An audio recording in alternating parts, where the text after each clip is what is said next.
Hello everyone, this is Mukul explain. उम्मीद करता हूं सब एकदम बढ़िया होंगे और हमेशा की तरह मन लगा के आप अपनी पढ़ाई कर रहे होंगे। और आज की वीडियो में एक्सप्लेन करूंगा थ्री डायमेंशनल ज्योमेट्री का पार्ट 1। और थ्री डायमेंशनल ज्योमेट्री भाई साहब बहुत इंपॉर्टेंट चैप्टर होता है आपके बोर्ड एग्जाम के पॉइंट ऑफ व्यू से। और क्वेश्चंस भी काफी आसान बनने वाले होते हैं।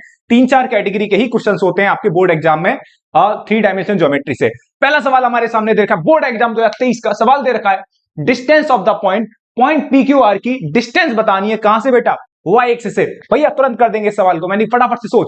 वाई एक्सिस का मतलब क्या होता है? वाई एक्सिस का मतलब होता है एक्स कोऑर्डिनेट, और जेड कोऑर्डिनेट क्या होता है बेटा? वाई एक्सिस पे 0। अबे सोचो ना, जैसे हम बचपन में पढ़ते थे क्लास 10th या क्लास 11th में कोऑर्डिनेट में, अगर कोई पॉइंट एक्स एक्सिस पे होगा तो 100% उसका वाई कोऑर्डिनेट कितना होगा बेटा? 0 होगा।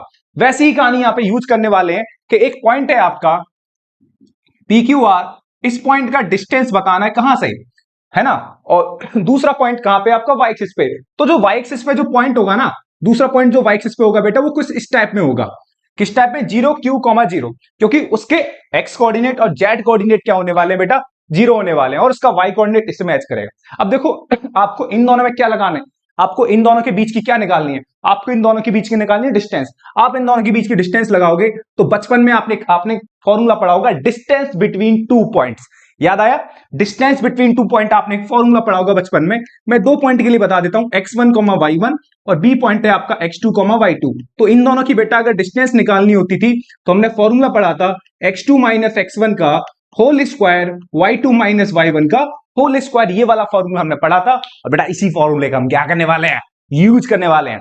तो भैया यूज करेंगे डिस्टेंस। इसकी डिस्टेंस जब बताएंगे तो कितना आ जाएगा? ए बी, डिस्टेंस लगा छोटे, कितना आ जाएगा? p माइनस 0 का होल स्क्वायर, कितना आ जाएगा? q माइनस क्यू का होल स्क्वायर, और ये कितना आ जाएगा? कोई बात नहीं, आप 0 माइनस क्यू कर लो या p माइनस 0 कर लो, एक ही बात है, कोई फर्क नहीं है बेटा। प्लस कितना आ जाएगा? r माइनस 0 का होल स्क्वायर। तो डिस्टेंस क्या आ जाएगी? ए बी बेटा, p माइनस 0 गया, कितना आ जाएगा? p square. ये q माइनस क्यू कितना आ जाएगा? 0। तो 0 का स्क्वायर 0 हो जाएगा, और ये कितना आ जाएगा? r square. तो बेटा डिस्टेंस क्या आ गई? डिस्टेंस आ गई आपकी p square plus r square. मतलब ऑप्शन थर्ड आपका बिल्कुल करेक्ट है। और ये क्वेश्चन देखो आपके बोर्ड एग्जाम 2023 का ही है। तो देखो, लास्ट ईयर के क्वेश्चन आपको ये प्रेजेंट करते हैं कि आप जो एग्जाम देने वाले बोर्ड एग्जाम, उसमें किस लेवल के आपके सामने क्वेश्चन आने वाले हैं। हम उसी माइंडसेट से एग्जाम में जाते हैं और तगड़े मार्क्स लेके आते हैं। उम्मीद करता हूं ये बेहतरीन सवाल आपकी समझ में आया होगा। नेक्स्ट क्वेश्चन की तरफ चलते हैं बेटा। नेक्स्ट क्वेश्चन की तरफ चलते हैं। अगला क्वेश्चन आपको दे रखा है, ये क्वेश्चन भी बोर्ड एग्जाम 2023 का क्वेश्चन दे रखा है, the angle between the lines. अपने आप में एक बहुत इंपॉर्टेंट क्वेश्चन, 1 मार्क्स का बनता है हमेशा, कि आपको दो लाइन के बीच में आपको क्या बताना है? एंगल बताना है, ठीक है। और यहां आपको वो थोड़ा सा फंसाएगा, लाइन को जो हम स्टैंडर्ड फॉर्म जो पढ़ते हैं लाइन की, वो ना देके आपको इस तरीके से लाइन की क्वेश्चन देके जाएगा, ठीक है। अब आप जानते हो लाइन की जो इक्वेशंस होती हैं, दो फॉर्म होती है, एक तो वेक्टर फॉर्म होती है, दूसरी क्या होती है? कार्टेशियन फॉर्म होती है। इस सवाल में मैं आपको क्लियर करने वाला हूं कार्टेशियन फॉर्म। देखो इस तरीके से देख के जाएगा, ये तो प्रॉपर लाइन की फॉर्म है नहीं जो हम सीखते हैं। हम कैसे सीखते हैं? हम जो सीखते हैं वो सीखते हैं x minus x1 upon a1, y minus y1 upon b1, z minus z1 upon c1। ये आपकी क्या होती है? लाइन की कार्टेशियन फॉर्म, ठीक है। और यहां पे जो x1, y1, z1 क्या होते हैं आपने पढ़ा होगा, जहां से लाइन क्या करती है? पास करती है। और ये a1 b1 c1, ये वो पॉइंट, ये a1 b1 c1 क्या होते हैं? डायरेक्शन रेशियोज होते हैं। किसके? लाइन के पैरेलल वेक्टर वाले, ठीक है। लाइन, ये a1 b1 c1 क्या होते हैं? लाइन का एक पैरेलल वेक्टर होता है, उसके क्या होते हैं? Direction ratio. ये चीज आपने बहुत अच्छे से पढ़ी होगी, सही है। नहीं पढ़ी तो भाई एक बार पढ़िए अच्छे से, क्योंकि मैं आपको तगड़ा एक्सप्लेनेशन दे रहा हूं बोर्ड एग्जाम्स के क्वेश्चंस का, ठीक है। तो मैं उम्मीद करूंगा आपको पीवाईक्यू 100% अच्छे क्वेश्चंस मिलते रहेंगे आपको, लेकिन आप अपना पहले छोटे भाई बेसिक तगड़े तरीके से करके आओ, तभी मजा आने वाला है सारे क्वेश्चंस में। आपको भी और मेरे को भी भाई बहुत मजा आएगा सारे क्वेश्चंस की वीडियो डालने में, ठीक है। देखो साहब, ये आपकी स्टैंडर्ड फॉर्म होती है। अब दो फॉर्मूले होते हैं भाई साहब, ठीक है। आपने फॉर्मूला सीखा होगा, या फिर मैं लिख रहा हूं यहां पर, गौर से देखिए। दो लाइन के बीच में एंगल निकालने का हमारे पास फॉर्मूला होता था, सॉरी भाई, फॉर्मूला होता था, यहां मैं आपके सामने फॉर्मूला लिख रहा हूं, cos theta equal to, formula होता था बेटा मॉड ए, चलो कार्टेशियन फॉर्म में लिखता हूं, a1 a2 plus b1 b2 plus c1 c2 upon under root में ये होता था आपका a1 स्क्वायर प्लस के b1 स्क्वायर प्लस के c1 स्क्वायर, और दूसरा होता था a2 square p2 square c2 square. ये आपका क्या होता था बेटे? दो लाइन के बीच में एंगल, दो लाइन के बीच का एंगल निकालने का formula Cartesian form. cos theta बराबर, ठीक है। अब आपको इसमें से केस बनाए गए होंगे कि जब दो लाइन परपेंडिकुलर होती हैं, ये आप मान के चलो, है ना। दो केस, हमेशा एक केस इंपॉर्टेंट होता है कि जब लाइन परपेंडिकुलर होती है, जब लाइन परपेंडिकुलर होती है तो उनके बीच में बनने वाला एंगल क्या होगा, 90 डिग्री। cos 90 की वैल्यू क्या होती है, जीरो। ये जीरो होते ही ये क्रॉस मल्टीप्लाई करोगे तो ये जीरो आ जाएगा, ठीक है। तो क्या जीरो आ जाएगा, ये वाला रिजल्ट आपको याद रखना भाई साहब। सवाल आएंगे जब भी दो लाइन परपेंडिकुलर होती हैं तो उनके डायरेक्शन रेशियो का A1 A2 plus B1 B2 C1 C2, भाई साहब इस रिजल्ट को लेकर जल्दी से भाई, बहुत इंपॉर्टेंट रिजल्ट है भाई। इस रिजल्ट को लिखता अगले तरीके से, A1 A2 plus B1 B2 plus C1 C2 zero. कब, जब दो लाइन क्या होंगी, परपेंडिकुलर, या क्या होंगी भैया, परपेंडिकुलर होंगी, सही है। तो हमसे ये पूछ रहा था, मैंने कोशिश करी आपको, ये फॉर्मूला लिखा, ये दोनों स्टैंडर्ड फॉर्म लिखी, इतना बहुत है सवाल में आपको समझाने के लिए, ठीक है। अब देखो ये लाइन देख गया, मेरे को इसे स्टैंडर्ड फॉर्म में चेंज करना है। स्टैंडर्ड फॉर्म मतलब इस फॉर्म में लेके आना है, इस वाली फॉर्म में, ठीक है। तो मैं कैसे करा बेटा, लाइन को स्टैंडर्ड फॉर्म में चेंज कर रहा हूं, बेटा गौर से देख ले, ठीक है। एक्स होना चाहिए तो मैंने इस 2 को नीचे लिया, ऐसे लिख सकते हैं, बिल्कुल लिख सकते हैं भाई साहब, बिल्कुल। ये पूछना कैसे लिख दिया, लिख दिया भाई, लिख दिया, बस लिख दिया भाई। ऐसे ही 3y को क्या लिख सकते हैं, y 1/3।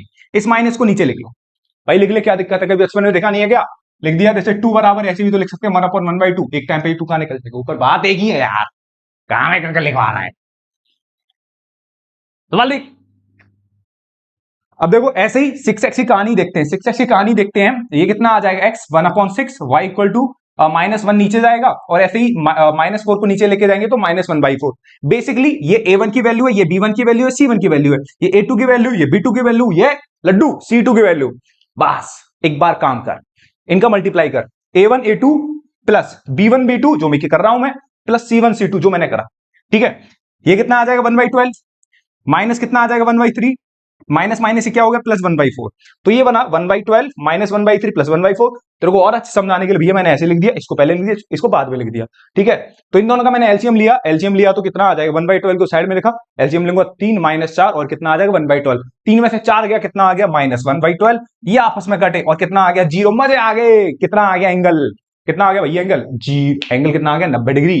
अब A1 A2 plus B1 B2 C1 C2 क्या आ गया जीरो। तो दो लाइन के बीच में बनने वाला एंगल कितना होगा 90 डिग्री होगा। फॉर्मूला याद होना चाहिए, कुटकुटा जाओगे नहीं तो बिना फॉर्मूले के मैदान में कूदोगे, जानते हो ना, हाँ कर नहीं पाओगे सवाल। इसीलिए चीजें आपकी पहले से एकदम तंदुरुस्त होनी चाहिए, तगड़ी होनी चाहिए, बेहतरीन होनी चाहिए, सही है। उम्मीद करता हूं पूरी जान लगा दी मैंने एक्सप्लेन समझाने में, लेकिन बात तभी बनेगी जब आपकी भी चीजें पहले से मजेदार होंगी, ठीक है। सवाल तगड़ा समझ में आया होगा, उम्मीद करता हूं। नेक्स्ट क्वेश्चन की तरफ चलते हैं, नेक्स्ट क्वेश्चन की तरफ चलते हैं। अगला क्वेश्चन दे रखा है आपको, if a line makes an angle 90 degree 135 degree 90 degree 135 degree 45 degree with x y and z axis respectively. मतलब एक लाइन है जो एक्स से 90 डिग्री का एंगल बना रही है, वाई से 135 डिग्री का एंगल बना रही है, और जेड एक्सिस से 45 डिग्री का एंगल बना रही है। तब आपसे क्या पूछा, then its direction cosine are. तब आपसे डीसी पूछा। देखो दो चीजें बहुत इंपॉर्टेंट होती है वेक्टर और 3D में, एक तो डायरेक्शन कोसाइन और दूसरा डायरेक्शन रेशियो। दोनों की कहानी बड़ी इंपॉर्टेंट होती है, बिल्कुल जय वीरू की तरह भाई। सवाल देखो, आपको अल्फा जो है 90 डिग्री दे रखा है, बीटा आपका 135 दे रखा है, और गामा आपको कितना दे रखा है 140 सॉरी कितना दे रखा है, गामा आपको 45 डिग्री, ठीक है। जो अल्फा होता है वो एक्स एक्सिस से एंगल बनता है, जो बीटा होता है वो वाई एक्सिस से एंगल बनता है, जो गामा होता है बेटा वो कहां से बनता है, जेड एक्सिस से बनता है। और आपने वेक्टर में पढ़ा होगा एल एम एन आपकी क्या होता है डायरेक्शन कोसाइन, और एल इक्वल टू क्या होता है cos alpha, m equal to कितना होता है कॉस बीटा, और एन इक्वल टू कितना होता है कॉस गामा। तो कितना आ जाएगा कॉस अल्फा मतलब अल्फा की वैल्यू 90 डिग्री डालोगे, यहां पे बीटा की वैल्यू 135 डिग्री डालोगे, और गामा की वैल्यू क्या डालोगे 45 डिग्री। तो आपको पता है कॉस 90 की वैल्यू 0 होती है, कॉस 135 की वैल्यू भैया हमें नहीं पता, किस किस को पता है -1/√2 होती है कॉस 135 की वैल्यू। पूछो खुद से कितने बच्चों को वैल्यू पता है सोच जल्दी से। 135 डिग्री भाई साहब मालूम होनी चाहिए 135 डिग्री की वैल्यू, ठीक है। cos 45 डिग्री की वैल्यू कितनी होती है 1/√2। तो डायरेक्शन कोसाइन क्या हो गया 0 -1/√2 और 1/√2। आपके मन में आ रहा ना कि भैया एक बार 135 डिग्री की वैल्यू निकाल के दिखा दो भाई, कुटिया दूंगा, हाँ ठीक है। फिर भी बता देता हूं कितना हो जाएगा cos 135 की वैल्यू, cos 135 को मैं लिख सकता हूं cos 90 + 45, ठीक है। cos 90 + 45, cos 90 + 45 क्या हो जाएगा माइनस के साइन 45। अबे 90 पे चेंज होता है cos साइन में गया सेकंड में, और सेकंड में cos क्या होता है नेगेटिव, इसीलिए की वैल्यू कितनी आ गई -1/√2। इससे ज्यादा एक्सप्लेन नहीं करूंगा भाई, हाँ ठीक है ना। 12th एग्जाम देने वाला 2 महीने बाद, समझ में आया, इसलिए समझा दिया कि 1% भी दिक्कत ना हो, सीख ले भाई, ठीक है। तो डायरेक्शन कोसाइंस क्या हो गया आपके 0 -1/√2, 1/2। ऑप्शन ए इज करेक्ट है, ठीक है भाई। तो इस क्वेश्चन का आंसर क्या हो जाएगा ऑप्शन ए। क्वेश्चन ज्यादा बड़ा नहीं है, क्वेश्चन आपने देखा आपको जितना जितना आपको बेसिक आता होगा बहुत तगड़े तरीके से आप उतनी जल्दी क्वेश्चन को एनकाउंटर कर सकते हो क्वेश्चंस का बोर्ड एग्जाम में। ठीक है, उम्मीद करता हूं सवाल तगड़े तरीके से समझ में आएगा। नेक्स्ट क्वेश्चन की तरफ चलते हैं बेटा। नेक्स्ट क्वेश्चन की तरफ चलते हैं। अगला क्वेश्चन बहुत शानदार क्वेश्चन है, ये बढ़िया सवाल आप इस क्वेश्चन को बोल सकते हो बिल्कुल। ये क्वेश्चन आपके एनसीईआरटी से बाहर का है, बट क्वेश्चन आपके जो कंसेप्ट है वो एनसीईआरटी में अवेलेबल है।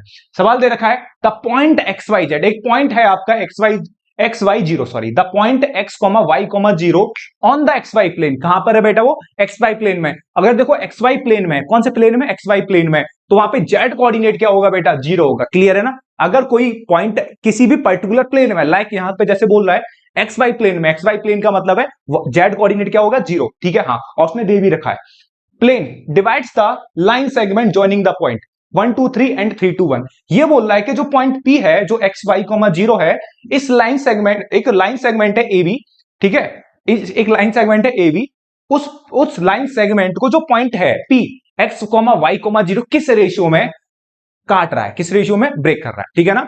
तो सवाल समझ में आया सबके कि एक पॉइंट P है और एक पॉइंट P है एक्स वाई जीरो, मैंने मान लिया। ठीक है, और वो ये पूछ रहा है इस AB पॉइंट को किस रेशियो में क्या कर रहा है? डिवाइड कर रहा है। ठीक है, तो देखो आपको एक बात बता रहा हूं, दो चीजें होती हैं रेशियो, आपने दो तरीके से रेशियो पढ़े होंगे, एक तो होता है इंटरनली रेशियो और एक होता था एक्सटर्नली रेशियो। ठीक है ना? चलिए साहब, तो यहां पर मैंने यहां पे सेक्शन फॉर्मूला लगाने वाला हूं भाई। पॉइंट P है, मैंने अभी थोड़ी देर के लिए इसे बीच में मान लिया। ठीक है, अगर इस K की वैल्यू पॉजिटिव आ जाती है तो इसे इंटरनली काटेगा। ठीक है साहब, और अगर इस K की वैल्यू नेगेटिव आती थी तो दो कहानी होती थी ना, एक तो पॉजिटिव वाली इंटरनल मतलब बीच में, और एक्सटर्नल मतलब लाइन दोनों पॉइंट के बाहर। ठीक है साहब, अब मैं इन दोनों में क्या लगाने वाला हूं? Section formula. सेक्शन फॉर्मूला कैसे लगाते थे भैया? सेक्शन फॉर्मूला लगाते थे, इसका इसमें मल्टीप्लाई करोगे, याद है, इसका इसमें मल्टीप्लाई करोगे। ठीक है, जो पॉइंट P है काट रहा है तो x किसके बराबर होगा? x बराबर होगा 3k प्लस 3k, और 1 का मल्टीप्लाई इसमें करोगे तो कितना आ जाएगा? 3k प्लस 1 अपॉन कितना हो जाएगा? k plus 1। अब सेक्शन फॉर्मूला याद करो बचपन में भाई, बचपन कितना आ जाएगा? ये पॉइंट है आपका x1 कोमा y1, याद करो, और दूसरा पॉइंट है आपका x2 कोमा y2, याद कर बेटा। कोई पॉइंट P है, ठीक है, इसको किस रेशियो में काट रहा है? m ratio n। तो याद करो क्या होता था सेक्शन फॉर्मूला? ये होता था mx2।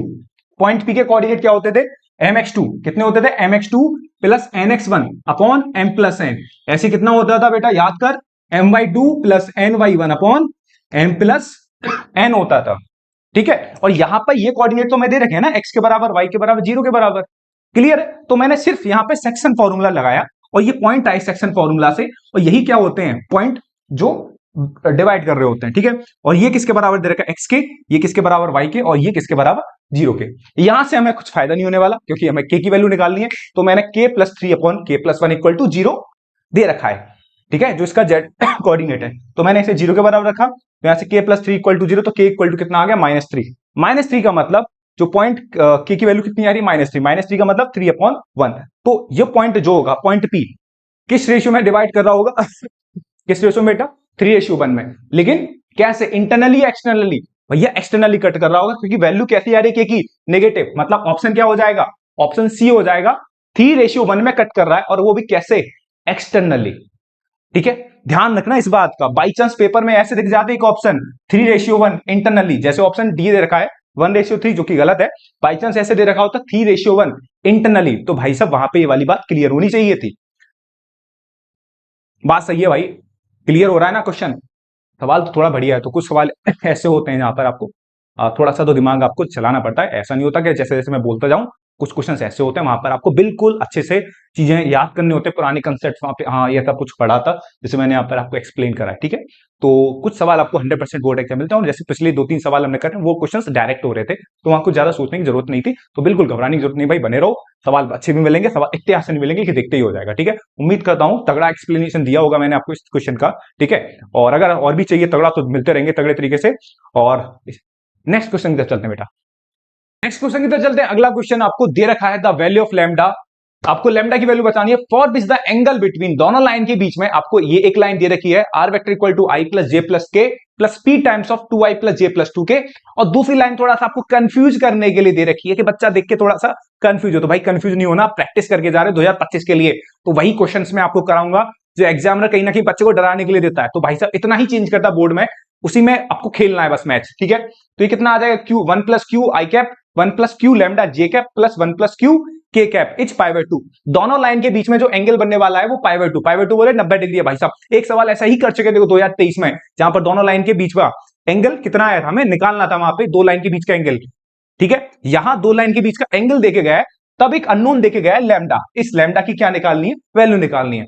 बिल्कुल देखो, लाइन की जो स्टैंडर्ड फॉर्म होती है, मैंने उस क्वेश्चन में आपको लिखी थी लाइन की स्टैंडर्ड फॉर्म, किस फॉर्म में लिखी थी, कार्टेशियन फॉर्म में। इस क्वेश्चन का मैं वेट कर रहा था। ठीक है, मैंने ये क्वेश्चन आएगा तो मैं बच्चे को दोनों फॉर्म बताऊंगा। पहली फॉर्म तो आप सीख चुके कार्टेशियन वाली, दूसरी फॉर्म बताऊंगा बेटा इसमें कौन सी, वेक्टर फॉर्म।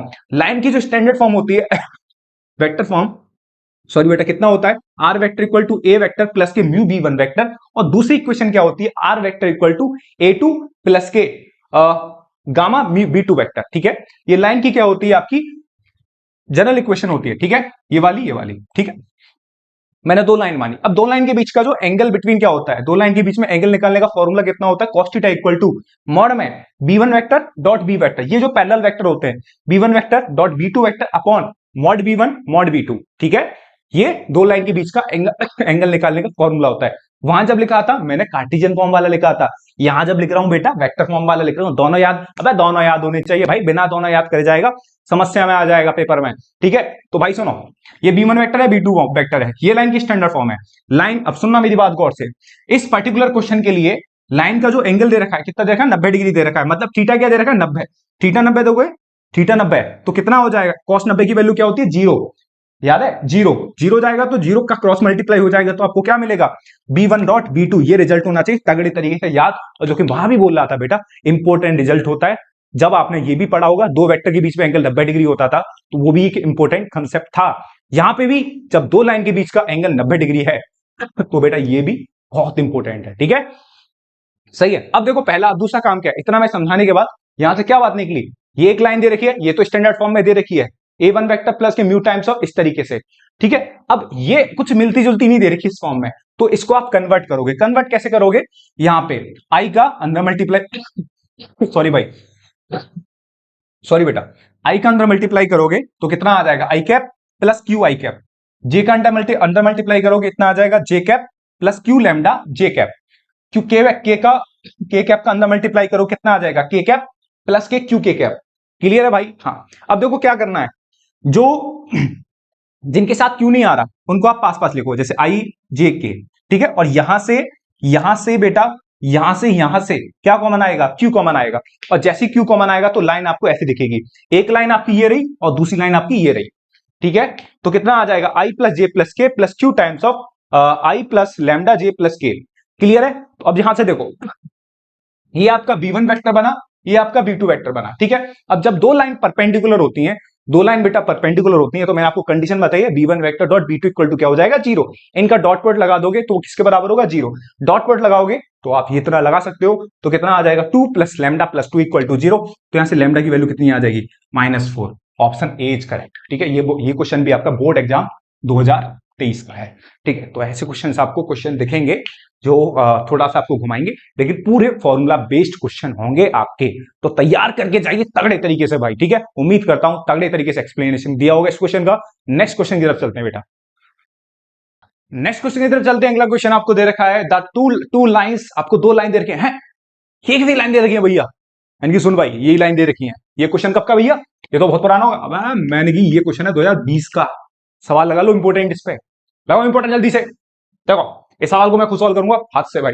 ठीक है, इधर देखो भाई, दो लाइन दे रखी है, दो लाइन कौन से, एक ही लाइन ये दे रखी है आपको, ये कैसे लाइन दे रखी है भैया, मैंने रुक तो जा, इतना अब हड़बड़ी मचाएगा, वेट कर। दो लाइन दे रखी है, एक लाइन ये दे रखी है और एक लाइन ये दे रखी है, दोनों लाइन के बीच में यहां भी एंगल कितना, 90 डिग्री। 90 डिग्री ज्यादा इंपॉर्टेंट है क्या भैया, अरे मैंने की बहुत इंपॉर्टेंट है भाई, कर लू तैयार, कुट जाएगा, लिख लो भाई। सुन, अब यहां पर सुन, देख भाई, पहले लाइन बना, लाइन जैसे लास्ट सवाल में लाइन को कंफ्यूज करने के लिए आपको दूसरी लाइन दे रखी थी, एक ही में लिख के चला गया, एक ही वेक्टर में, तो तूने ब्रेक करके दिमाग लगा के उसे अलग अलग लिखा स्टैंडर्ड फॉर्म में, r vector equal to a vector plus lambda times of b vector, उस वाली फॉर्म में लिखा। ठीक है, अब इसको कैसे लिखे हैं, मैंने सुन भाई, एक्स वाई आ गया ना, तो लाइन की कौन सी फॉर्म दे रखी है, कार्टेशियन फॉर्म। और जैसे कैप वेप आ जाए तो लाइन की होती है वेक्टर फॉर्म। दो फॉर्म होती है, दोनों फॉर्म अच्छे से देख भाई। पहली लाइन देख, पहले को क्वेश्चन को अच्छे से उतार, ए वाई प्लस बी, हाँ भैया, मैंने की जेड बराबर कितना देखा, सी वाई प्लस डी। ठीक है, इधर देख, गौर से देख भाई, देख, अबे देखता तो नहीं है, कितना आया x माइनस बी अपॉन ए। ये क्या करा, बी को इधर लेके आए, ए से नीचे डिवाइड लगा दिया, तो कितना आ जाएगा ये y के बराबर आ जाएगा। हाँ बात तो सही है भैया। अब देख बी को इधर लेके गया, ए को इधर लेके आया, ठीक है। सेम यहां पे देख z माइनस डी, इस डी को इधर लेके गया, सी से भाग लगा दिया, कितना आ जाएगा y। बात क्लियर, समझ में आई। बी को इधर लेके गया, ए से डिवाइड लगाया इक्वल टू वाई, और डी को इधर लेके गया, सी से डिवाइड लगाया नीचे, ये भी वाई ये भी वाई, दोनों आपस में क्या होंगे बराबर, दोनों आपस में क्या होंगे इक्वल। जब दोनों इक्वल होंगे तो मैं लिख सकता हूं x minus b upon a equal to y. अब गौर से सुन ले, और कितना आ जाएगा z minus d upon c. बात समझ में आ रही नहीं आ रही, सुन इसको मैंने ऐसे लिखा, ठीक है।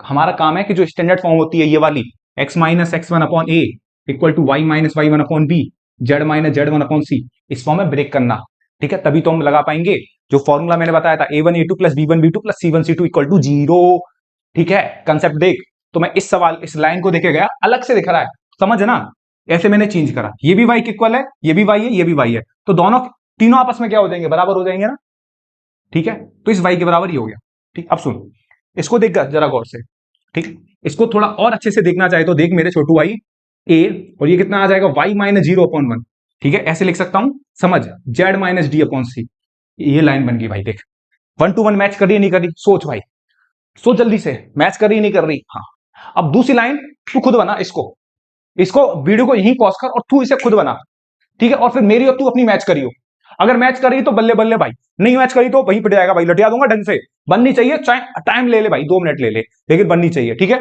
मैं डायरेक्ट लिख रहा हूं, ऐसे ही बनाऊंगा उसे भी, चाहे तो सॉल्व कर देता हूं, ठीक है। इतना काम हो गया। इसको देख, ठीक है, x minus b dash direct लिख दूं या सॉल्व करूं, सॉल्व कर देता हूं, ठीक है। सही, इधर देख z बराबर कितना दे रखा है, c डैश वाई प्लस का d डैश, तो यहां से कितना आ जाएगा x minus b dash upon a dash बराबर y, और यहां से कितना आ जाएगा z बराबर, सेम काम कर रहा हूं, z minus d dash upon c dash बराबर y। तो ये भी आपस में क्या होंगे इक्वल, इक्वल होंगे, तो ये कितना आ जाएगा a डैश, और भैया ये कितना आ जाएगा तेरा y, और ये कितना आ जाएगा z minus d dash upon c dash. ये रही दूसरी लाइन। अब क्या करना है, अब कुछ नहीं है, फटाफट से देख लो, इसको भी ऐसे लिख लो, ज्यादा समय नहीं खराब कर रहे इस सवाल में। ये हो गया 1, ठीक है, यही समझा दिया। अब 2 लाइन बन गई, दोनों के दोनों लाइन क्या है परपेंडिकुलर, और 2 लाइन परपेंडिकुलर होती हैं तो रिजल्ट होता है डायरेक्शन रेशियो का डॉट प्रोडक्ट कितना होता है 0, मतलब ए डैश प्लस ए dash 1 into 1 plus c c dash किसके बराबर होता है 0। देख फॉर्मूला बता रहा हूं, दोबारा बता रहा हूं, दोबारा, x minus x two upon a two, y minus k y two upon b two, writing खराब हो जाएगा, z minus z two upon c two. एक लाइन मैंने ये लिखी कार्टेशियन फॉर्म में दूसरी लाइन ये लिखी कार्टेशियन फॉर्म में।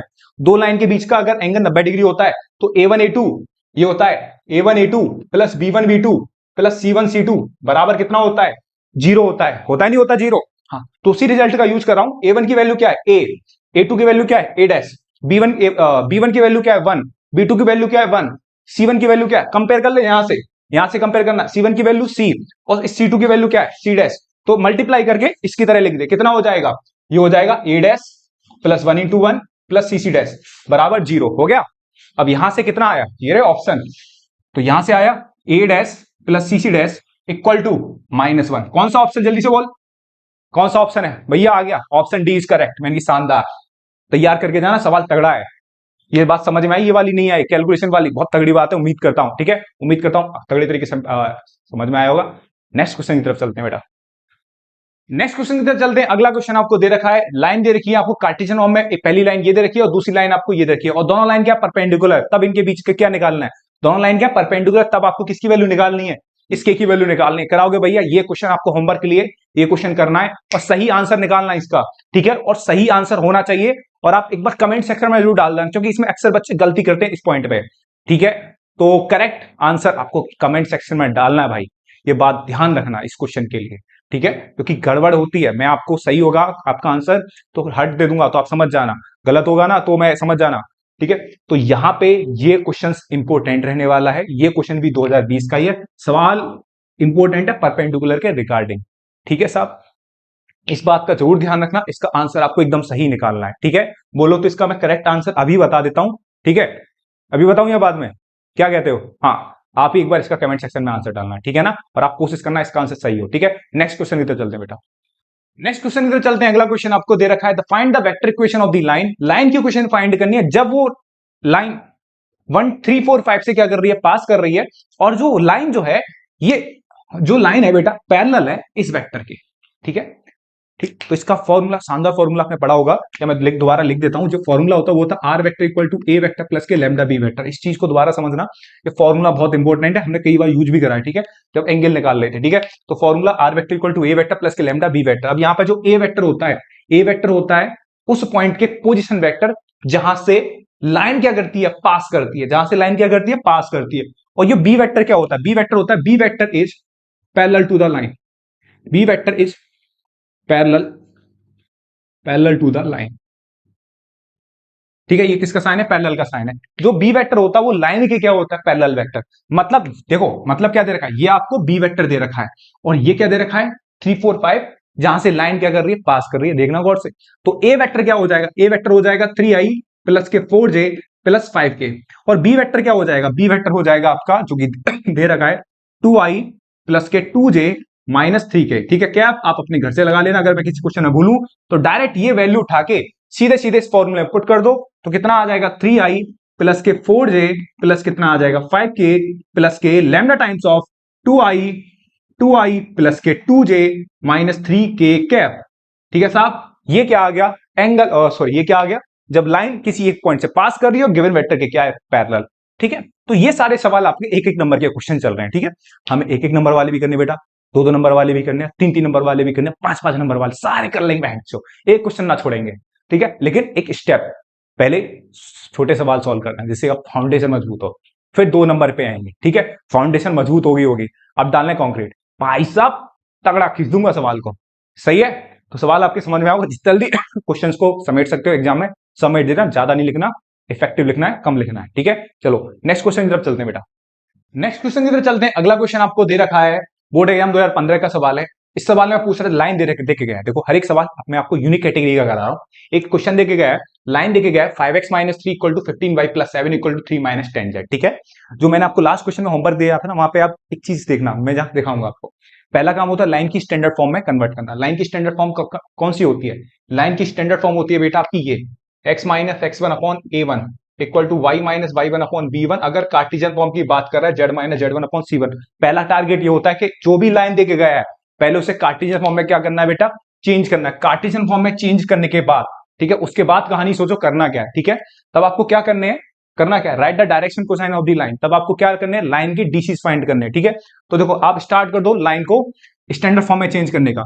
5 कॉमन लोगे तो ये आ जाएगा x माइनस 3/5, यहां से 15 कॉमन लोगे कितना आएगा y प्लस 17 अपॉन 5, माइनस 10 लोगे कितना आ जाएगा z माइनस 3 अपॉन 10, ठीक है बेटा। इस 5 को नीचे भेजोगे तो 1/5 हो जाएगा, इस 15 को नीचे भेजोगे तो 1/15 हो जाएगा, इस माइनस 10 को नीचे भेजोगे तो माइनस 1/10 आ जाएगा। अब ये वाला 30 कहां से कर दिया भैया, 30 कहां से आ गया, मैंने कि यही तो तरीका तेरे को सीखना है बेटा। अगर यहीं से तू कर लेगा, ये डायरेक्शन रेशियो हो गया, नहीं निकाल पाएगा। ये 30 है ना, यही तुझे सीखना है, यहाँ पे दिमाग लगाना है, ठीक है। सुन भाई, ये 30 कहां से आ गया, जब भी इस तरीके के जो डिनोमीटर वाले नंबर आ जाएं, ये आपके डायरेक्शन रेशियो होते हैं। जो मैंने मिटाया था ना, x minus x1 upon a, y minus y1 upon b, y b, और z minus z1 upon c, ये ए बी सी क्या होते हैं, लाइन के डायरेक्शन रेशियो। बस इतना समझो, ये क्या होते हैं, लाइन के डायरेक्शन रेशियो। और जब हमें डायरेक्शन रेशियो गिवन होते हैं तो डायरेक्शन को साइन निकाल सकते हैं, वेक्टर में पढ़ के आए हैं भाई, ठीक है। क्या होते हैं भैया, ये होते हैं, बता देता हूं। लाइन के डायरेक्शन रेशियो एबीसी है, तो डायरेक्शन रेशियो कोसाइन क्या होंगे, a square plus b square plus c square. अबे याद कर ले, यही तो होते थे ना, याद आ रहे तो कितना आएगा, बी अपॉन अंडर कितना आ जाएगा भाई साहब, याद होने चाहिए, अगर कोई भूला है तो। कितना आ जाएगा, a square plus b square plus c square, comma c कितना हो जाएगा, a square plus b square plus c square. Clear है, ये होते थे direction cosine. Direction ratio given होने पर आप क्या निकाल सकते हो, डायरेक्शन रेशियो गिवन होने पर, सॉरी डायरेक्शन रेशियो गिवन होने पर आप क्या निकाल सकते हो, डायरेक्शन कोसाइन निकाल सकते हो। ये सब अच्छे से दिमाग में जानी चाहिए आपके पास, लिख लेना फॉर्मूला जो मैंने बताया है, ठीक है। चलिए साहब, ये 30 वाली कहानी समझा दो। 30 वाली कहानी से कहां निकल गए, अभी मैंने रुक तो सही, हर चीज समझानी है मेरे को। 30 कैसे निकालना, जब भी इस तरीके से आ जाए 1/5 1/15 1/10, तो एक काम कर, जो नीचे वाले नंबर है ना, जो नीचे वाले नंबर है 5 15 30, सॉरी 5 15 10, इनका एलसीएम ले ले। इनका क्या ले ले, एलसीएम। 5 15 10 का क्या ले ले, एलसीएम। 5 15 10 का एलसीएम लेके देख लियो कितना आ जाएगा, 30 आ जाएगा, लेके देख लियो, भाग नहीं आ रहा, ये तो आएगा तेरे को। 5 15 10 का क्या ले ले, एलसीएम। एलसीएम कितना आएगा, 30। तो 30 से क्या कर दिया मैंने, मल्टीप्लाई। 30 से यहां क्या मल्टी कर देते हैं, मैंने हाँ बेटा कर देते हैं, यहाँ 30 30 से मैंने क्या कर दिया, इस तरीके से मल्टीप्लाई कर दिया, 30 30 30। है ना। अब देख 30 से मल्टीप्लाई करने में फायदा क्या होगा, ये कितना होगा 5 × 30, 15 दूनी 30, और ये कितना आ गया -3। मतलब देख इसको और इसको, देख कितने आसान है, डायरेक्शन रेशियो। ठीक है, तो ध्यान रखियो 6 2 -3। ठीक है, 6 2 -3 क्या हो गया तेरा डायरेक्शन रेशियो। अब डायरेक्शन रेशियो तो डायरेक्शन कोसाइन तो तू निकाल ले, कितना हो जाएगा डायरेक्शन कोसाइन, क्या हो जाएंगे 6/√, में कितना आ जाएगा बेटा 6/√, में कितना आ जाएगा 6²। हाँ, देख कितना आ जाएगा 6² + 2 का स्क्वायर -3 का स्क्वायर। अबे ठीक है, तो नीचे सेम आएगा ना, कितना आ जाएगा 2 कितना आ जाएगा गेन 6 का स्क्वायर कितना होता है 36। अब तो लिख ले कितना आ जाएगा 4, -3 का स्क्वायर कितना हो गया 9, कैसे यहाँ कितना आ जाएगा -3। अबे कितना आ जाएगा, कितना आ गया 36 + 4 + 9, सही है। तो कितना आ गया 6/36 + 4 40 + 9 कितना हो गया 49, √49 कितना होता है 49 हो गया, कितना आ गया 2/√49, और ये कितना आ गया -2 3/√49।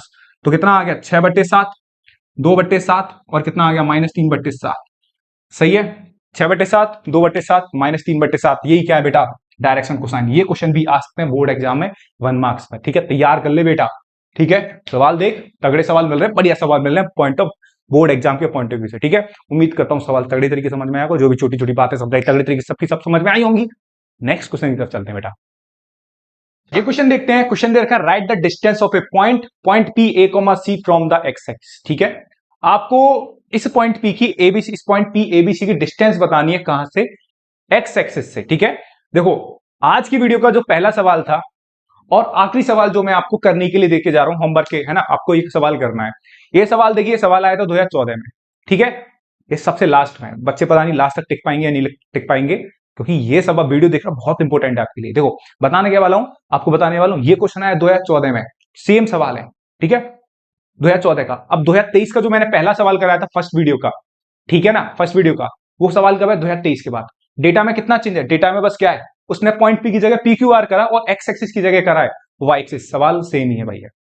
ठीक है, तो मैं बोलता हूं ना क्वेश्चन रिपीट कर दे बेटा, 10 साल बाद एक क्वेश्चन रिपीट कर रहा है, तो मैं क्या कर रहा हूं, मैं आपके लिए यही तो करा रहा हूं, लास्ट 10 ईयर के क्वेश्चन करा रहा हूं आपको।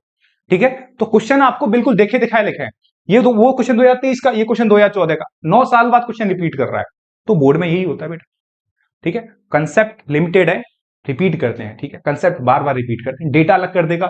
एक उसने क्या करा 2023 में वाई कर दिया, 2014 में क्या था एक्स, तो थोड़ा ही तो चेंज करा, कंसेप्ट तो सेम ही है ना भाई। ठीक है, तो वीडियो बहुत हेल्पफुल रहने वाली है आप सबके लिए, जो मैं आपको कंटेंट डाल रहा हूं। ठीक है, बस आपको काम करना है, आपको ज्यादा से ज्यादा स्टूडेंट तक ये सारा कंटेंट शेयर करना है, कि उनको भी भाई ये सब चीजें जो क्वेश्चंस हैं उन्हें भी मिले, और उनके भी बोर्ड एग्जाम एकदम आउट ऑफ 80 में से 80 मार्क्स आए उनके बोर्ड एग्जाम के थ्योरी वाले पेपर में। सही है भाई, और बाकी आपको क्या करना है, वीडियो को लाइक कर दीजिए भाई, और ज्यादा से ज्यादा स्टूडेंट तक शेयर करिए, और अभी तक आपने सब्सक्राइब नहीं करा छोटे भाई, तो चैनल सब्सक्राइब कर दीजिए भाई, बहुत बढ़िया रहेगा। ठीक है, इसके बाद आप खेलते रहिए, मुस्कुराते रहिए। हाँ बिल्कुल, आपको थोड़ा बहुत खेलने का टाइम मिले तो जरूर खेलिए, मैच वगैरह कोई भी आप खेल सको तो भाई, और पढ़ाई भी जोरदार तरीके से करिए। Thank you.